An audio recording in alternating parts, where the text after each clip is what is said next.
This is the OTB Television Network, a service of Capital District Off-Track Betting.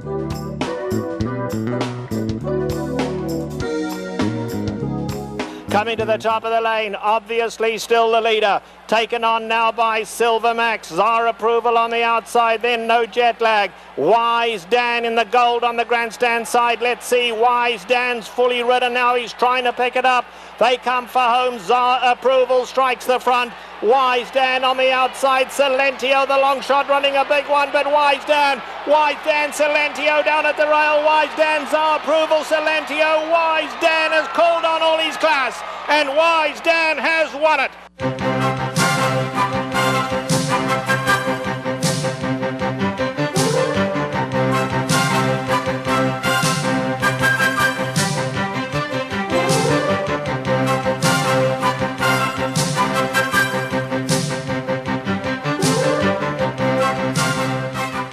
Good morning, everyone, and welcome to Down the Stretch. I'm Mark Asano. On this morning's show, a tragic story and a disappointing one. We will welcome in a trio of special guests, beginning with Mr. Mike Hushion, who's got Sue for this afternoon's Empire Classic, as well as Artemus Agrotera in a couple of weeks for the Philly and Mare Sprint. Mr. Tom Bush has got So Lonesome for the Empire Classic, and finally, north of the border, Josie Carroll will join us, and she has got a fascinating filly in Leigh Court for the Breeders' Cup Philly and Mare Sprint. We will take a look at a number of turf stakes going to the internal breaks, and we will take you to Ascot in England for the running of the Queen Elizabeth II Stakes. So all of that and much, much more if you stay with us for this, our October 18th edition of the program, which is being sponsored by Parting Glass Racing, Saratoga's original racing partnership. Visit them on the web at partingglassracing.com, and by Bloodlines Racing, racing quality runners like Invading Humor, who goes in today's Ticonderoga, and Distorted Beauty. If you're interested in their newest offering, visit them on the web at bloodlinesracing.com. Good morning once again on Empire Showcase Day. We are just 2 weeks away from Breeders' Cup Saturday. Originally, we were going to have 4 guests this morning, but the very nice 2-year-old filly, Peace and War, trained by Ollie Stevens, has incurred an injury, and she will miss the Breeders' Cup Juvenile Fillies. So 3 guests on this morning's show. We begin with a terrible story. 17-year-old apprentice jockey Juan Saez died Tuesday evening of massive head trauma after an accident at Indiana Grand Racetrack. Saez is the younger brother of Luis Saez. Juan was the leading jockey at Ellis Park this summer. According to the Jockeys Guild, Juan Saez became the 153rd rider killed in North America since 1940 and the first since 2012. Our condolences to his family. Just an absolutely awful story. Juan Saez dead at the age of 17. And what would have been the major story this past week? Wise Dan, the 2-time defending Breeders' Cup Mile hero and the 2-time reigning Horse of the Year, will be forced to miss this year's Breeders' Cup due to an injury. Wise Dan has a non-displaced fracture on the bottom of his cannon bone on his right front leg. It is an injury which surgery will not help, one which must heal itself. So his connections, trainer Charlie Lepresti and owner Morton Fink, will give him 30 days or so. They'll reevaluate his situation, then make a decision on his future. So racing's biggest star will miss racing's biggest day, and his racing future is in question. And I want you to consider something. If either Main Sequence or Hardest Core wins the Breeders' Cup Turf, is Wise Dan Turf champion? I would have a very difficult time voting for him if either one of those two horses should go on and capture the Breeders' Cup turf. Jazzle, who captured the 2006 Belmont Stakes, died last Saturday after a paddock accident. And Revolutionary has been retired. The 4-year-old who won 5 races and about $1.35 million won this year's Pimlico Special, as well as last year's Louisiana Derby and Withers. And Strong Mandate, who looks so good winning the 2013 Hopeful over a very wet track, but who never won another race, has been retired. And one of Europe's top fillies, Tagruta, who beat males in the King George after impressively capturing the Epsom Oaks, has also been retired. A fine third from a wide draw in the recent Arc in her career finale, Tagruta retires with a record of 4 for 6. An oft-injured Normandy Invasion is injured again. He suffered a fractured sesamoid recently and has undergone surgery. A decision on his future in racing will be made after future reevaluation. And finally, Constitution, who had been unbeaten, finished a mediocre 4th last Sunday in his first start since capturing the Florida Derby back in March. And we are up to our first break. When we return, Mr. Mike Hushion will join us as we go to the break. Last Monday's Pebbles at Belmont. The 2-1 favorite, number 8, Kenza d'Argent. But one of our sponsors, Bloodlines Racing, had a very live filly in here in number 5, Distorted Beauty. So we will take a look at the Pebbles to the break. Back with Mike Hushion right after these messages.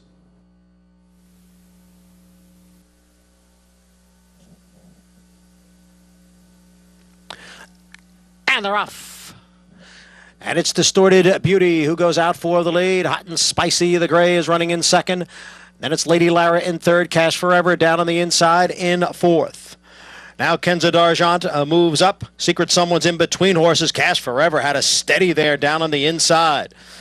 As they head up the backstretch, it is Distorted Beauty in front by a length. Ubiquitous Mantle has moved into second. It's Hot and Spicy down on the inside in third. Kenza d'Argent in between horses in fourth. And on the outside is Sandiva in fifth. Cash Forever is sixth. Secret Someone runs in seventh. Then it's Lady Lara in eighth. In between horses is Walk Close. Indian Rainbow has made her way down to the rail, and it's a break of about 7 to Munira, who trails in 11th, and the quarter went in 24 seconds. Distorted Beauty still in front here as they go around the far turn. Distorted Beauty, 3/4 of a length, a half in 48 seconds. Ubiquitous Mantle, big long shot, second by a head. Kenza d'Argent is 3 wide, and Sandiva is 4 wide. Then it's Hot and Spicy, followed by Cash Forever and Secret Someone. Then Indian Rainbow down at the rail, and Indian Rainbow is going to need some room as the field comes for the top of the stretch. It is Distorted Beauty, Kenza d'Argent in second, and on the outside it is Sandiva. 3/4 went in 1:11 and 4. Distorted Beauty kicks clear here by 4. On the far outside, here comes Lady Lara now. Distorted Beauty trying to hold off Lady Lara. It's going to be between those two. Distorted Beauty, Lady Lara with a late charge. Looked like she got it. Lady Lara way out on the outside, and Distorted Beauty down at the rail.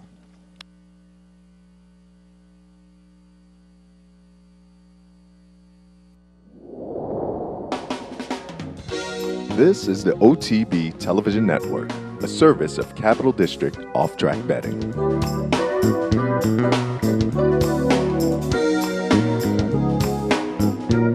Looking for a racing partnership with proven success? Bloodlines Racing is for you. Using genetic profiling, Bloodlines horses are bred from some of the most successful thoroughbreds in the world. Horses like Distorted Beauty and Invading Humor have won 6 of their last 7 races over the summer, and together have delivered to our partners more than $366,000 in earnings. For our latest offerings and opportunities, visit us at bloodlinesracing.com. Bloodlines Racing. Racing quality. Welcome back to Down the Stretch, everyone. I'm Mark Cassano, and Lady Lara from out of the clouds for Bill Mott and Junior Alvarado nails Distorted Beauty, who ran absolutely great on the line to capture the pebbles. Our first guest this morning will have a trio of runners on this New York Showcase Day, and in 2 weeks, we'll have Artemus Agrotera for the Breeders' Cup Filly and Mare Sprint. We welcome back to Down the Stretch live via telephone, Mr. Mike Hushion. Mike Marcasano welcoming you back to the show.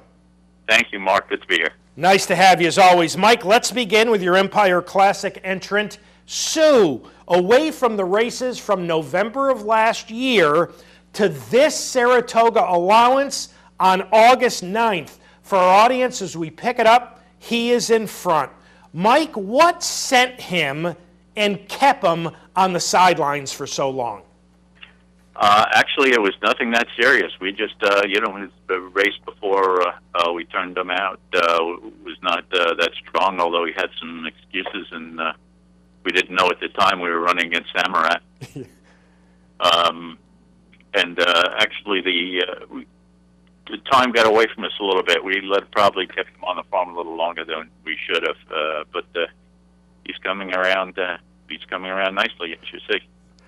I'll say he's coming around nicely. He has come back with a vengeance this year. Mike, what are some of the factors which have led to his dramatic improvement? Well, I don't think there was ever any doubt that he would get better with time. And the owner, John Ford, has a lot of patience. He has no trouble letting horses mature. We've said since day one that he's a horse that's going to want to go long. That's it. He's just maturing. That's all, like 3-year-olds will. Mike, has he changed much physically or mentally from 2 to 3? Mentally, he's probably a little bit quieter, but he's generally an easy horse to train. He takes care of himself. He just feels like a boy and bounces around some. But he is not a brilliant workhorse. He just does what you ask him to do. But in the afternoon, he's shown us some brilliance.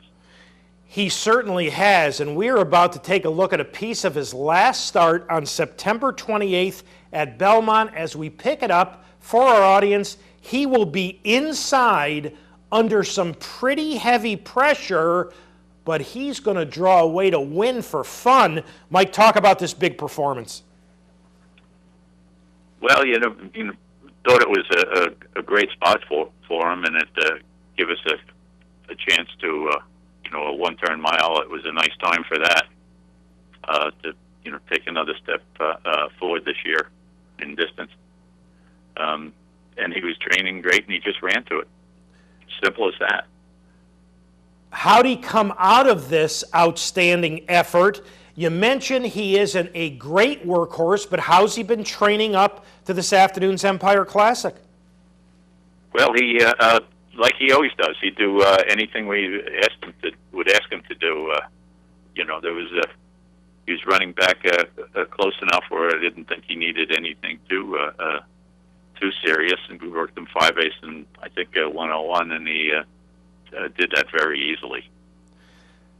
Well, you're asking quite a bit this afternoon from Sue. He has never been beyond a mile, although earlier in the interview you mentioned that you think going long for him will be his trump card, but he's never been beyond a mile. He faces much, much tougher this afternoon as he stretches to 9 furlongs. What gives you the confidence that he's going to run well this afternoon? Well, there's so much to like about him. Like I said, he's a very, very sound horse, and he's very easy to train, and his races have been so impressive. I'm pretty bullish on him, and hopefully me being bullish isn't the kiss of death like he usually is. All right, one race earlier in the Empire Distaff, you're going to run Princess Violet. For our audience, she is shown here, second on the outside as we pick it up, defeating entry-level allowance company in last. Mike, talk to us about Princess Violet. Well, coming off her, we had a couple of disappointments. Her priorist race, I didn't know what to make of that. Things didn't work out the best for her. but her last race was so impressive. I thought it was a nice time to run her back quick, which is now going a mile to 16th and running back in 2 weeks is I like that.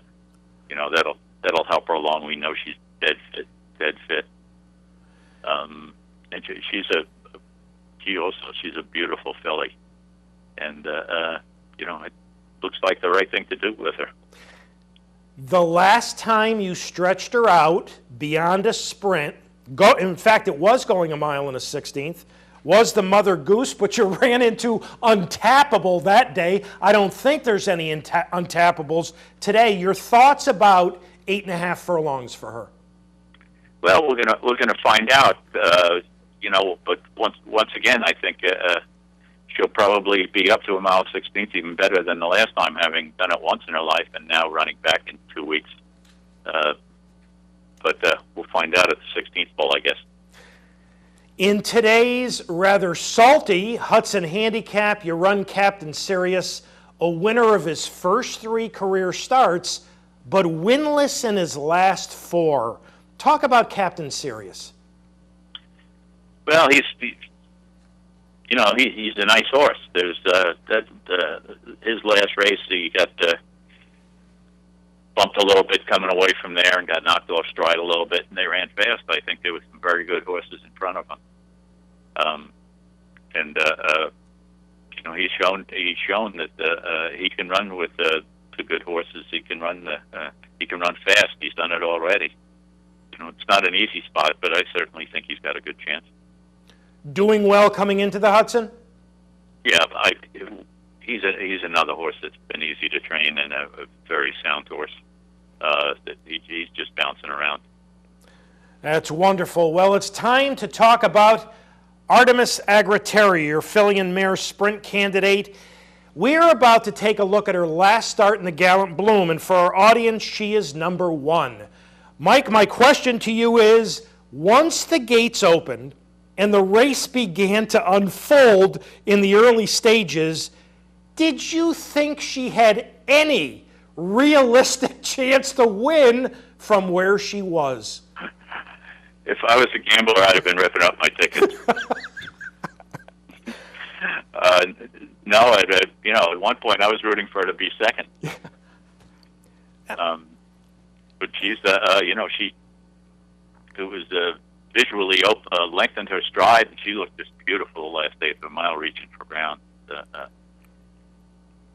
We've always felt that in the end that going along will be her game, but we've kind of been pigeonholed into the sprint because she's run so well, and we want to, you know, go where we're already proven to be strong. But you know, our plan will be next year to stretch her out. Mike, coming off that powerful performance at Saratoga, where she attended the pace, why do you think she was so far back early in the Gallant Bloom? I'm not sure. She didn't come out of there sharp. I think she brushed a little bit, and he actually had to make a decision at one time out of the one hole, meaning Morale, whether to go up in there and engage a little bit or take back. And when he took a hold of her, another horse came in front of her. Before you know it, she was shuffled back. Mike, you talked to us at Saratoga about the importance of getting Artemus Agrotera to relax and therefore be a little more conservative in her workouts leading up to her races. How has that gone with her? Her works have been a lot more even than they used to be. I really think she's made progress. Her last work here, she worked 5/8 of a minute and hit steady 12s every bit of the way, which she wouldn't do before. You know, she was really trying to take off the first part of it. So I think there has been progress. And Mike, what kind of a shipper is she? I mean, how did she handle the ship to Santa Anita last year? From what I could see, I thought she handled it okay. She went off her feet a little bit the first day, like you would expect a filly to do from that. But she, if you remember, she was on that on that flight that it ended up being a 14-hour trip for. They had to, the plane had to put down a second time in Oklahoma City and refuel, and it was one problem after the next. So hopefully it'll be a lot more efficient trip, plus we're going out 2 days earlier this year. And finally, Rajiv Mara has been riding her and riding her very well. As we know, he was seriously injured with a broken arm, and it's questionable as to whether he'll be able to ride in the Breeders' Cup. What's the jockey situation with Artemus Agrotera? Jose Ortiz will ride. He knows her very well. He rode her in the allowance race in Saratoga where she won by 11, but he worked her a lot. Didn't ride her in the Ballerina because of a commitment to La Verdad. I'm happy. I wish Rajiv was 100%. Could be on her at 100%, but I'm happy with having Jose. Well, Mike, as always, we appreciate your time. Thank you so much for having joined us this morning on Down the Stretch. All the best later this afternoon in New York Showcase Day, and all the best in 2 weeks in the Breeders' Cup with Artemus Agrotera. Thank you very much. Thank you. Mike Hushion, ladies and gentlemen, and we are up to our next break. When we return back to New York to welcome in Mr. Tom Bush as we go to the break last Sunday's Athenia in New York and the 11-10 favorite, number 12, Anecdote. So we will take a look at the Athenia to the break. Back with Tom Bush right after these messages.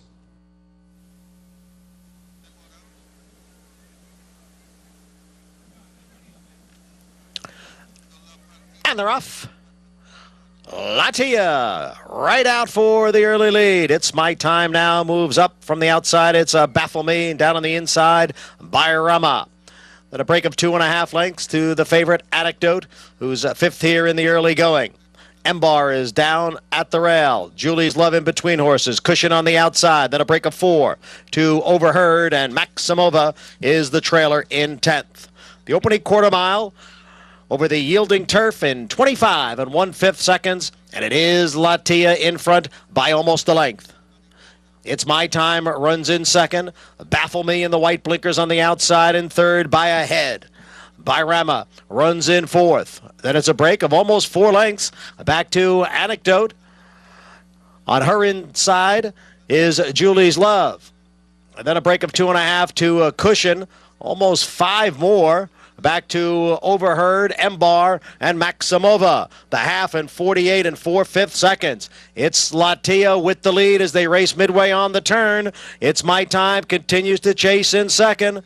Baffle Me, Bayrama right together, third and fourth. Anecdote is now picking it up as she runs in between horses as they come for the top of the stretch. Overheard is putting in a big run on the extreme outside, but it is Latia the one to catch. Latia's got a 3-length lead.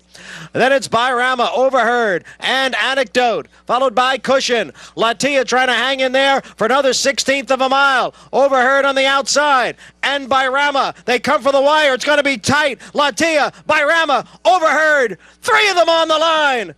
A photo finish in the Athenia.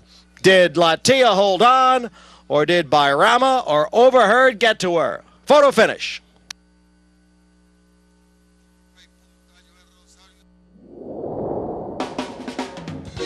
This is the OTB Television Network, a service of Capital District Off-Track Betting.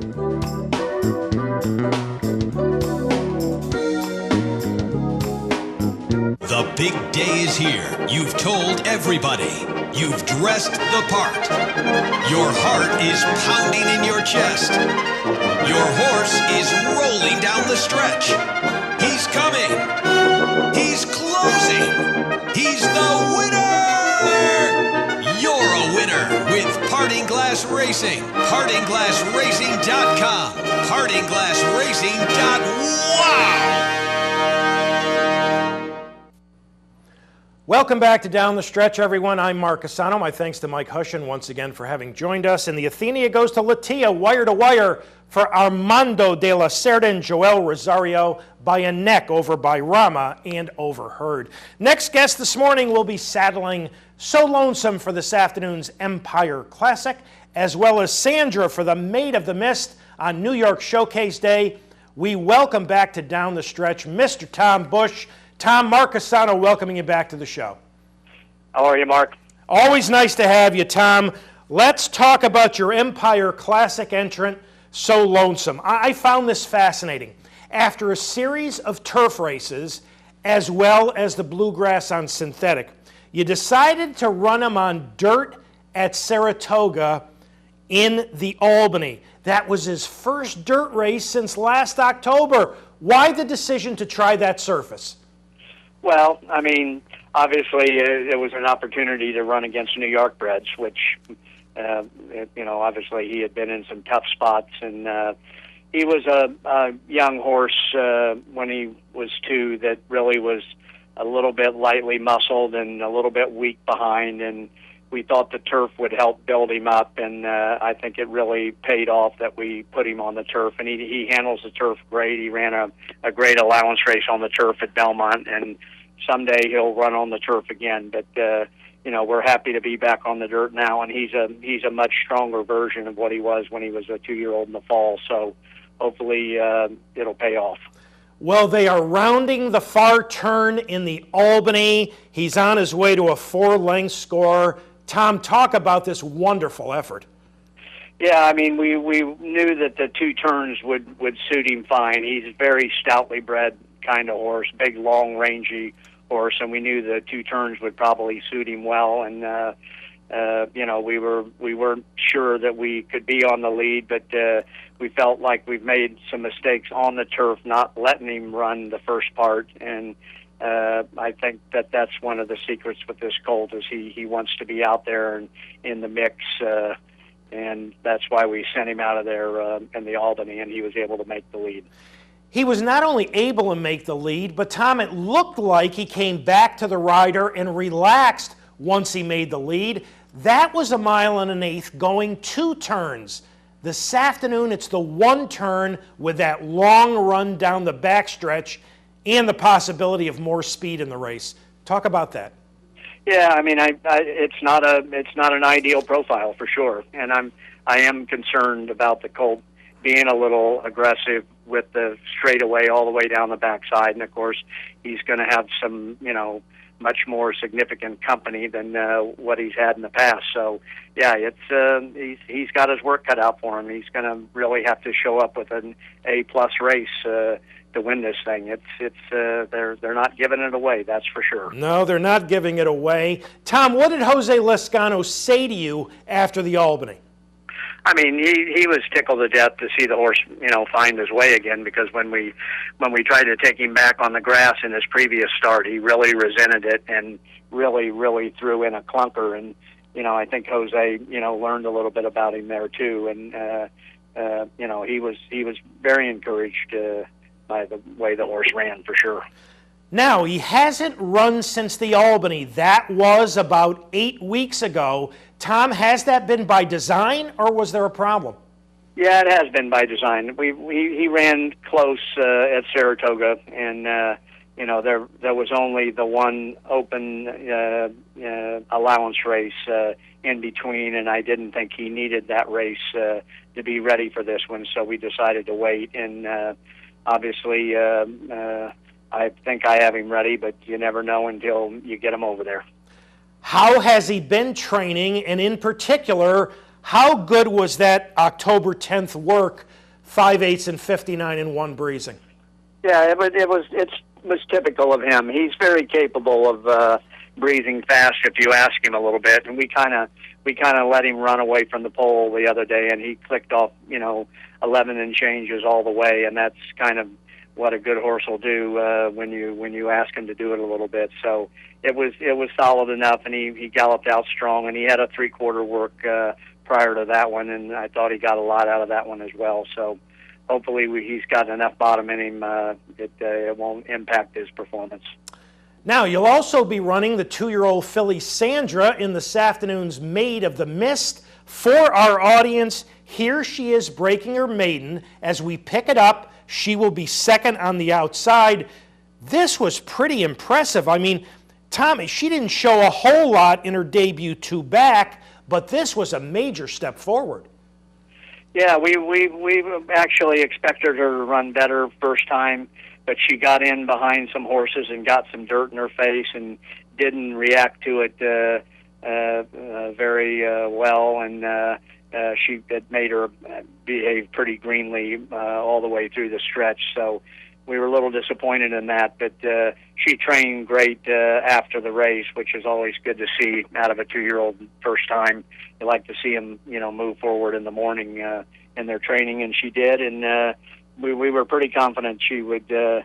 She had a nice post and didn't get a lot of dirt in her face, and she was able to get it done. So we were pleased with her, and we're coming back a little close with her as well. But we're pretty sure she can handle the stretch out.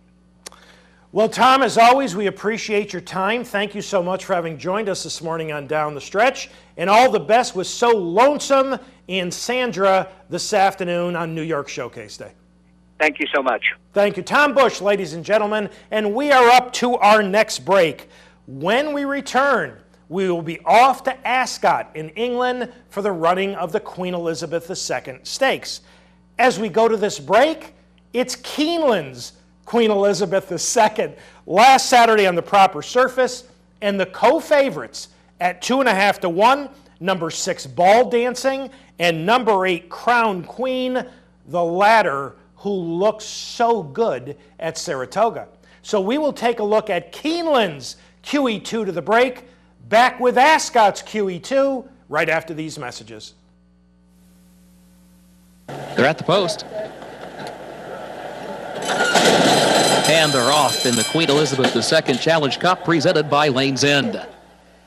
Speed Seeker and Sea Queen both have early speed. These two come to the front in the opening strides. Minaret gets tucked away neatly in the third position in the opening furlong behind that front pair. And here is Sea Queen from the outside. Has the lead by 3/4 of a length, moving out of the line for the first time. Speed Seeker against the rail second. Here's Minaret forwardly placed in third. And then Crown Queen toward the outside in the fourth position, moving around Ball Dancing in fifth, Personal Diary in sixth, and Sista's Stroll, seventh and last, 6 lengths off the lead midway on the first turn.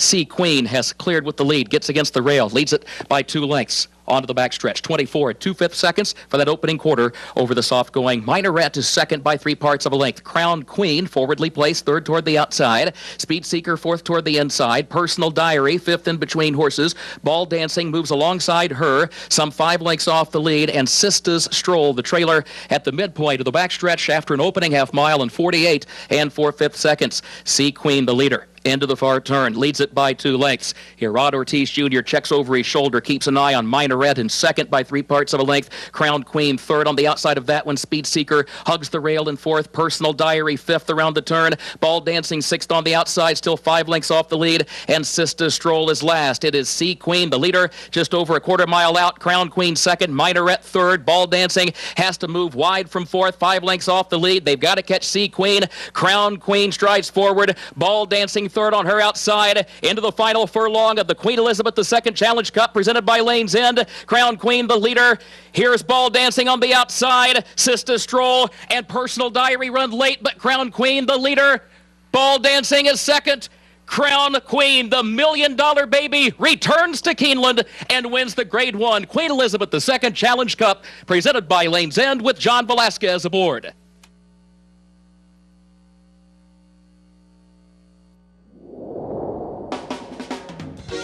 This is the OTB Television Network, a service of Capital District Off-Track Betting.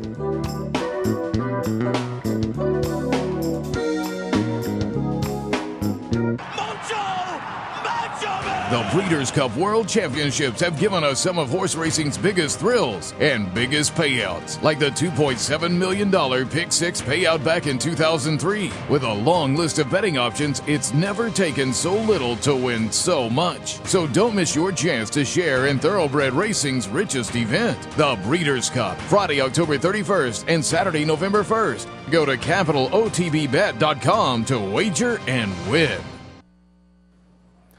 Welcome back to Down the Stretch, everyone. I'm Mark Assato. My thanks to Tom Bush once again for having joined us, and Crown Queen for Bill Mott and Johnny V by a pretty comfortable 3/4 of a length over ball dancing to capture Keeneland's QE2.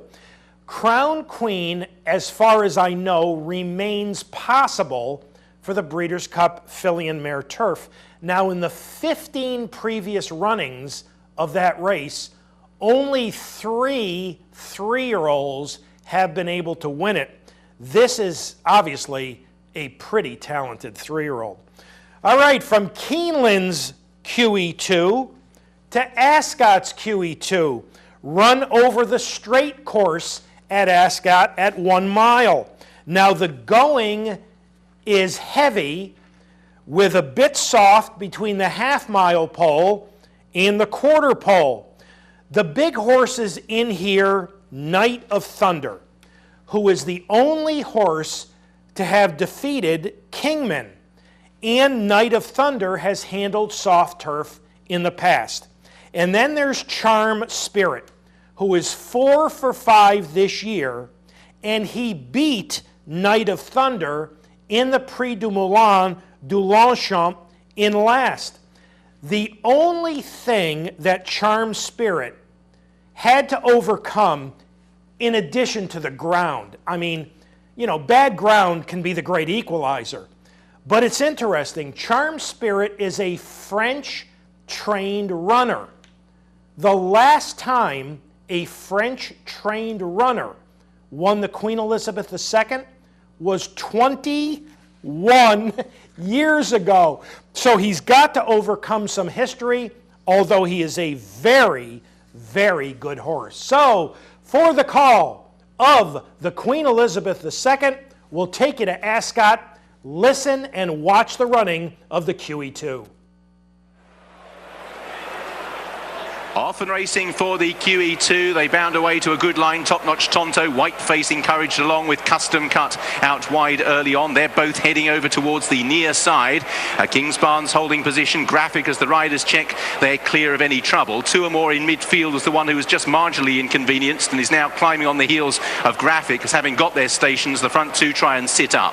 Top Notch Tonto leads early from Custom Cut. Brendan Bracken's noseband on the outside of Kingsbarns. Graphic on the rails of Two or More. At this stage, Knight of Thunder is well back, tracking Integral. Last of all is Captain Cat, and Tullius is towards the outside, tracking the French runner Charm Spirit. So Top Notch Tonto, last year's runner-up, heading down towards halfway, pointing those big white feet by over a length from Custom Cut in second place. Brendan Bracken, then Kingsbarns and Graphic making up the second wave. Integral, red, white and blue, with on the outside Charm Spirit. Tullius comes next. Two or More, Knight of Thunder is taking a very brave route right up the inside. At the back of the pack will need some luck. Integral is also another one who's surrounded by horses at the moment, and now Richard Hughes changes tack on Knight of Thunder and angles out towards the centre to get some daylight, which isn't coming at the moment. Custom Cut, Top Notch Tonto, Brendan Bracken are the wall. Charm Spirit pulled out. Tullius, and on the outside Captain Cat. Knight of Thunder's had to take the scenic route. Integral also needs some room wide across the course. Tullius, Knight of Thunder waiting in the wings. Captain Cat over on the outside, and now Charm Spirit is asked to go and win the race.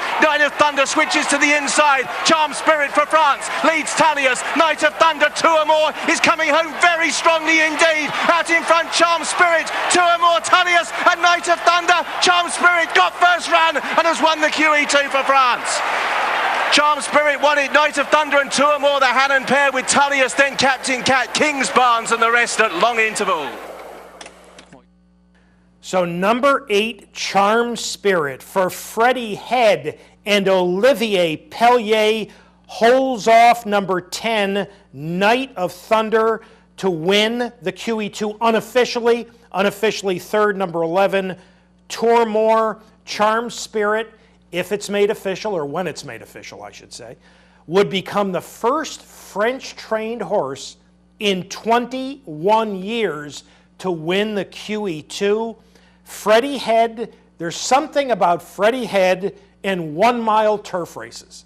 In case you don't know, he was the trainer of Goldie Kova and will be sending Anadin to the Breeders' Cup Mile. So unofficially, in the QE2, it's 8 10, and 11, Charm Spirit, Night of Thunder, and Tormor. And we are up to our final break. When we return, it's off to Canada, where we will welcome Josie Carroll. As we go to the break, last Saturday's Knickerbocker here in New York. And the 2-1 favorite from Canada, the late-running number 7, Up with the Birds. So we will take a look at the Knickerbocker to the break. Back with Josie Carroll right after these messages.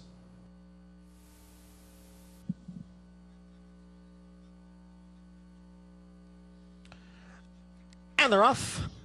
Plainview away well from the inside post, and now Winning Cause moves up. But it will be Plainview to grab the lead going into the clubhouse turn. And Winning Cause is racing in second with Legendary in third. And speaking of which, next in fourth. Wish is fifth. It's almost 3 lengths back to Up with the Birds, the early trailer, in sixth. Plainview takes the field on to the backstretch. It's Plainview in front by about a length, with Winning Cause tracking in second. Now a gap of 4 back to Legendary in third. Another 2.5 to speaking of which, then it's Wish, and 6 lengths to Up with the Birds. The opening quarter mile over the yielding turf in 23 4/5 seconds. They're midway up the backstretch, and Plainview is controlling the pace here and leading by 2 over Winning Cause. Half mile in 49 seconds. Plainview the leader. Winning Cause remains in second. Legendary. And speaking of which, right together third and fourth. Wish is still fifth, 6 lengths from the front.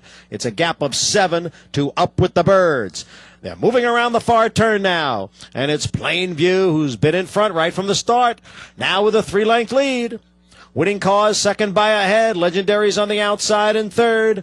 Wish, and speaking of which, right together, and Up with the Birds. The field is at the head of the stretch, and it is Plainview. Ran 3/4 in 1:14.1. Here is Legendary up on the outside, and Legendary has taken the lead. Plainview and Wish and Up with the Birds all giving chase to Legendary, who's built a 4-length lead and just a 16th to the wire. Up with the Birds, who was so far back early, has moved into second, but he won't catch Legendary. Winner of the Knickerbocker Stakes.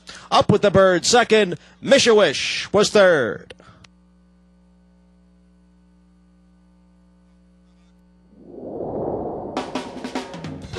This is the OTB Television Network, a service of Capital District Off-Track Betting.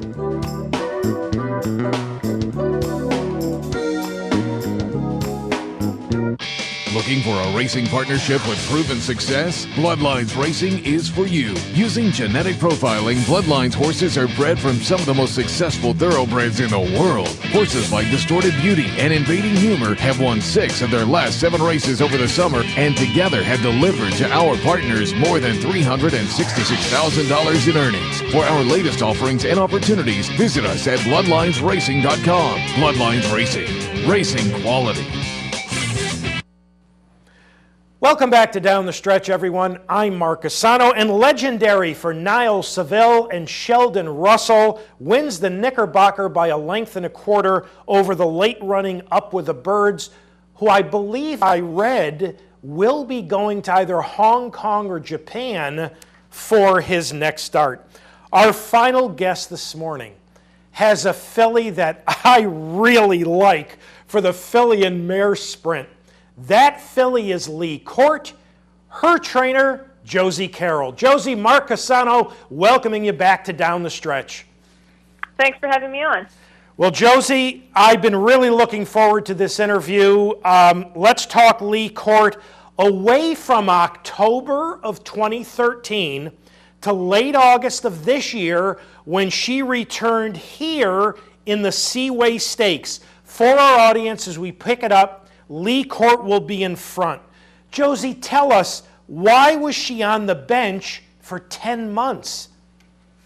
She actually, after the QE2 at Keeneland, she just went home for a rest. We thought she'd done plenty that year. We sent her home for a rest with the plan to bring her in, January or February. And while on the farm, she had an issue with one of her feet that they struggled with for for a couple of months. And, Phil Horonic on the farm, just took his time and did everything right by her, and it just took her a lot longer than planned to come back in. It wasn't a significant injury or anything, but it was just some little nagging thing, and they felt they'd wait till she was 100% before they sent her back to me.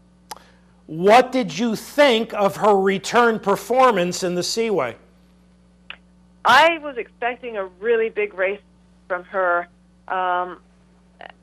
If anything, that time off did worlds of good for this filly. She grew, she filled out, she just looked like a much, much more mature filly when she came in, and she just trained gangbusters into that race. So you had her pretty fit and tight for the Seaway off the layoff. We had her very ready for that race.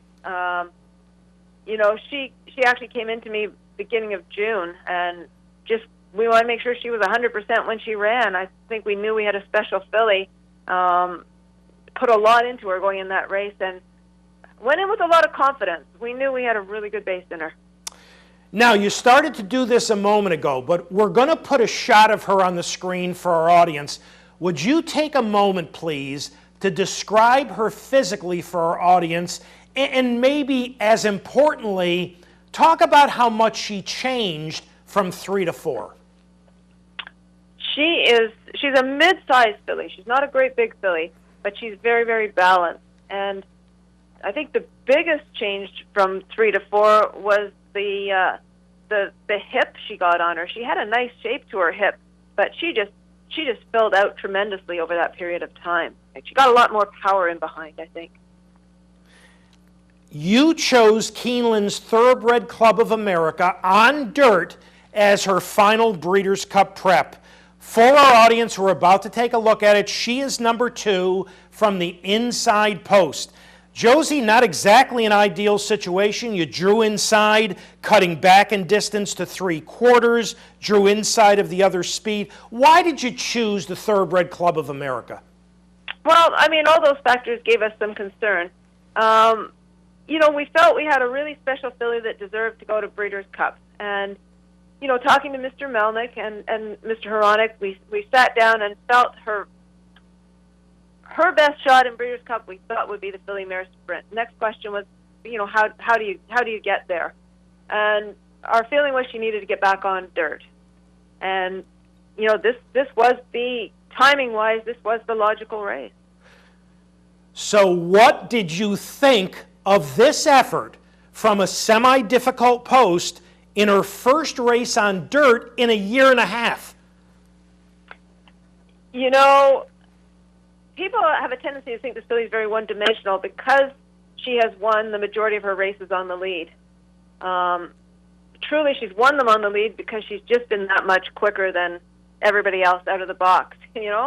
Her first 2 races at the fairgrounds on the dirt, she got left in the gate, got in all kinds of trouble, came through traffic, and won that way. Now, that was a long time ago, but we knew the filly was capable of that. So, when we saw how fast those other 2 horses were, I talked to Gary Boulanger, prior to the race, and, I said to him, if those horses outfoot you early, I won't be unhappy. If we can just drift her off the fence, if they do that, and get her to relax. He's worked with her a lot in the mornings with me and done a great job getting her off the bridle. And, when the gates opened and the ground broke away from her a little bit, she got left to them a little bit. I couldn't have been happier.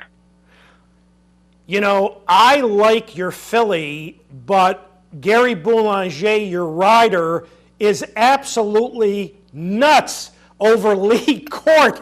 Tell our audience a little bit about that situation, how he fits your filly, and what he said about the Thoroughbred Club of America performance. Well, he absolutely loves this filly. He thinks she's the best he's sat on. She's obviously a really nice horse for him to get the opportunity to ride. He ended up on this horse sort of by circumstance. Her last race just before he got on her was not an ideal one. She sort of ran off in the lead. She fought with the rider, and I really needed somebody light-handed that would, have some confidence in what we were doing with her and really listen and be willing to work with her. And he and this filly, for some reason, from the very beginning, really clicked. And as she's grown, he's grown to know her.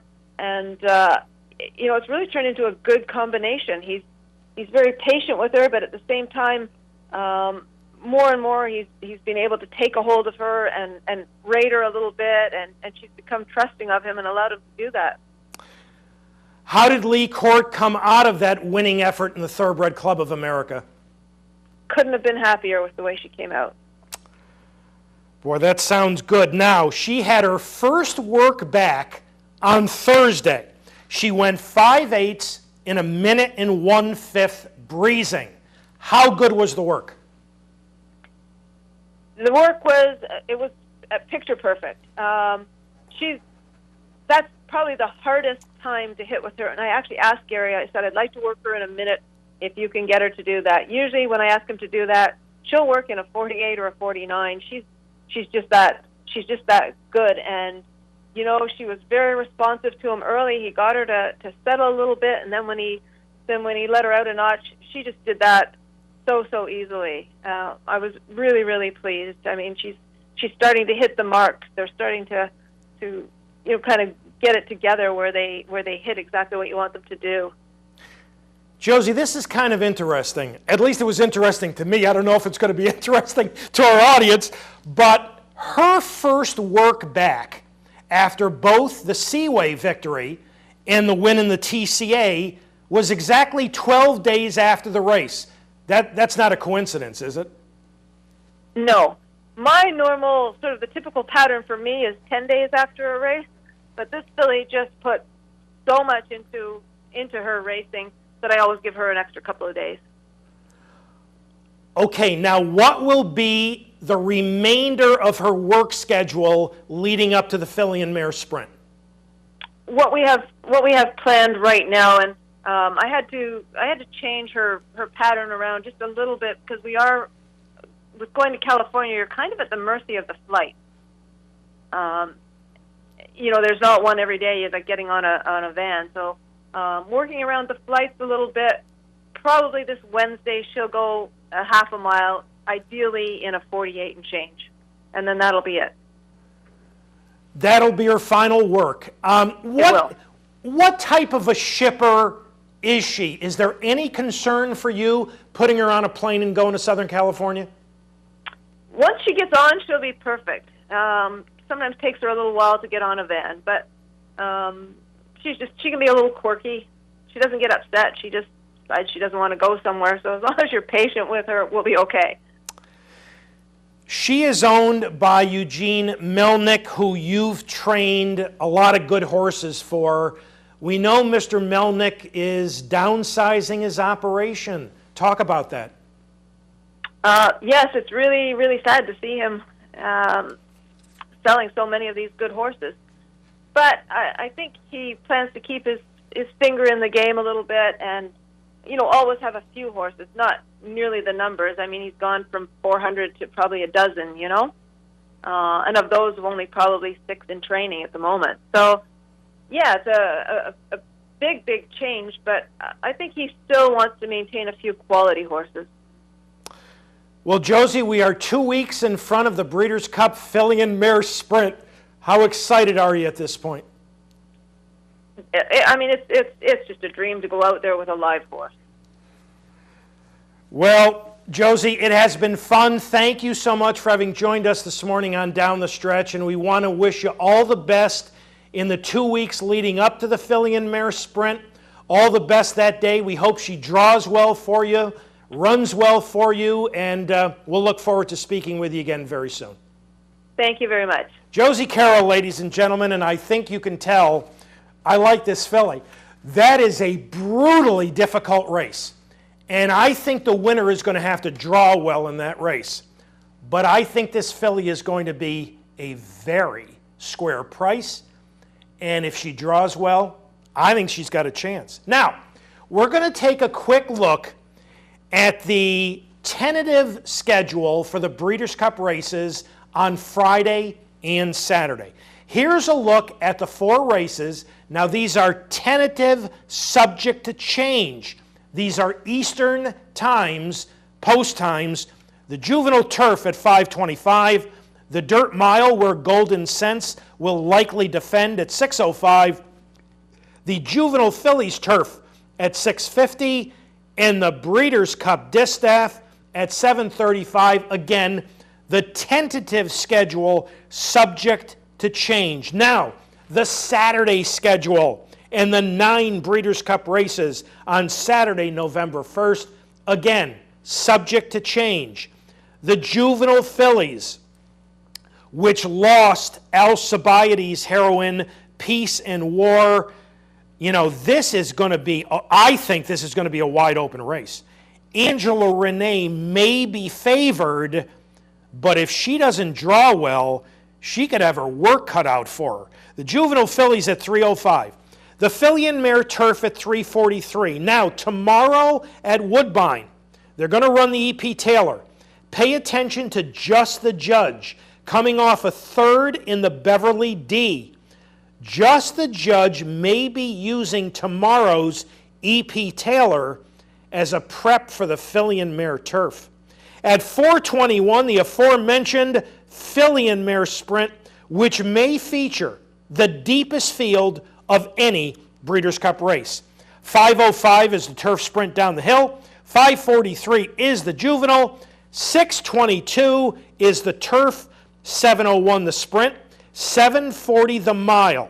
Now again, this is a tentative schedule, and I will be fascinated to see if the Breeders' Cup people decide to switch the mile and the turf. You know, with the absence of Wise Dan, the mile becomes wide open, but there's no big name horse in there. And then the $5 million Classic at 8:35, the tentative schedule for this year's Breeders' Cup, once again at Santa Anita. All right, time to thank all the folks who helped get this week's show on the air here at the studios at the Clubhouse Racebook in Albany. Our associate producer, Julie Hoxie, Dan Hayes, and Mick Richards. Back in the control room in Schenectady, Pat Peretta, as per usual, an outstanding job directing. Pete Persico on audio. Thanks to this morning's guests, Josie Carroll and Tom Bush and Mike Hushion. And thanks to our sponsors, Parting Glass Racing, Saratoga's original racing partnership. Remember, they have their Breeders' Cup seminar on Thursday night, October 30th. It is free and open to the public at the Parting Glass Pub in Saratoga. For more information, visit them on the web at partingglassracing.com. And by Bloodlines Racing, racing quality runners like Invading Humor, who goes in this afternoon's Ticonderoga, and Distorted Beauty, who ran her eyeballs out when second in the Pebbles. Visit them on the web at bloodlinesracing.com. And as always, thank you so very much for having joined us this morning on Down the Stretch. Have a wonderful weekend. Enjoy all the racing action from coast to coast here at Capitol. Have a terrific upcoming week. And from all of us here at Down the Stretch, we'll see you next week.